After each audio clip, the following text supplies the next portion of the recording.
Hello Indigo 13 20. Hello Indigo 13 20. 20. Me llamo Gabriel Domingo. Watch my movie when it comes out in Mexico. How do you say my suicide in Spanish? Mi suicidio. Mi suicidio.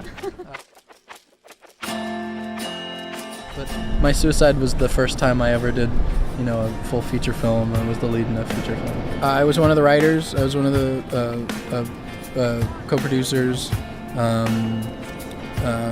second unit director. Did a lot of stuff. We all did things. Our cinematographer and our assistant editors, we all took on many different roles throughout the film because it was a very organic process. Have you ever felt like your life was just one big movie? Well, see, mine is. My name is Archie. Archibald Holden. Buster Williams. I think Archie isn't necessarily completely suicidal.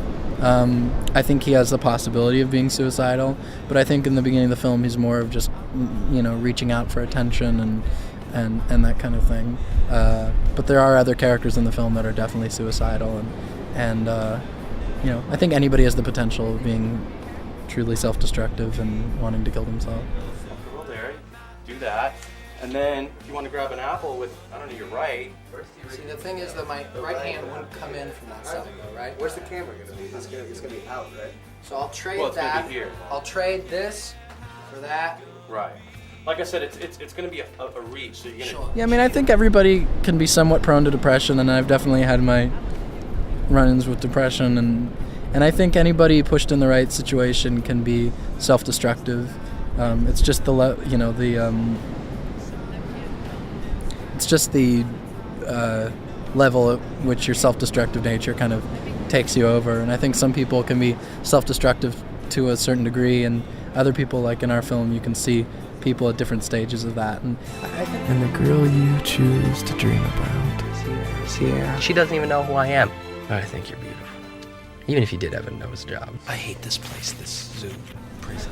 I most definitely knew what it was like to be lonely, and I most definitely knew what it was like to feel lost and disconnected, and especially while editing the movie for about 2 or 2.5 years. It's, I was alone in the edit room for a lot of that time, and it was really easy to be able to pick up the camera and record more. We shot a lot during the editing process. We were constantly shooting over a period of about 4 years. There was an audition process that was more of me meeting with David and, showing him my past films that I had done and little short pieces and, just kind of being on with him and developing the story with him. That was kind of the audition. He knew he was looking for the character, but as soon as we started talking and hanging out, and we were also kind of auditioning each other in a way. He was looking to see if I would be a good partner, and I was looking to see if he would be a good partner to make some kind of a movie with. I didn't really know how my suicide was going to pan out, and we knew that as soon as he told me what he wanted for the film, I was like, okay, we're going to be spending the next few years together. So we really needed to feel each other out and made sure that we were, compatible with each other. I kind of dance back and forth between the filmmaker and actor stuff, so I'm able to do, auditions and stuff out here and keep up with my acting training and, fun stuff like that. But I'm also working with David right now on the script for our next film, which is the story of a musician named Daniel Johnston, who I became really obsessed with during the making of my suicide.